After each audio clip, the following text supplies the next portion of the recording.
Isang fluvial parade naman ay dinaos ng mga taga Batangas para sa karawan ng Berheng Maria. May ulat on the spot si Victoria Tula. Victoria! June, bilang regalo nga sa karawan ng mahal na Birhen ngayong araw, naglunsad na isang Marian Regatta Fluvial Parade ang mga taga Batangas.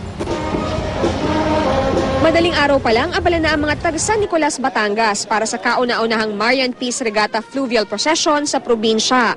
Ayon kay Lipa Archbishop Ramon Arguelles, sa pamamagitan nito makapagpapasalamat sila sa Birhen lalo na sa kanyang kaarawan. Ang laging sinasabi niya, ayan nga, magdasal tayo at ibig sabihin ng pagdadasal ay we return to God, we recognize His loving rule over us. Bukod sa pananalangin para sa kapayapaan at kapatawaran, sa pamamagitan ng Fluvial Parade, may susulong din daw ang turismo sa Batangas, partikular na ang Taal Lake na siyang landmark ng probinsya. This is also part of a tourism program para makita nila kung gaano kaganda at anong kayamanan ng Batangas.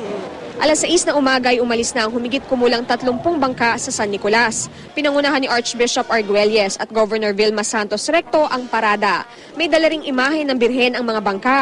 Isa na rito ang Our Lady of Kaysasay na 400 at 900 taon na raw ang tanda at napabalitang nagmilagro noon. Sa Taal Lake, sumama sa pag-ikot ang mga bangka ng 12 coastal town sa lalawigan na may mga dala ring imahe ng Birhen. June, sa ngayon ay narito na sa San Nicolas ang mga dumalo o sumama kanina sa pag-ikot sa Taal Lake. Katatapos lang din ng isang misa na pinangunahan ni Archbishop Arguelles at dinaluhan ng tinatayang 3,000 katao. Magpapatuloy ang selebrasyon hanggang mamayang gabi kung kailan magkakaroon naman ng Lantern Show. June? Maraming salamat, Victoria Tulad.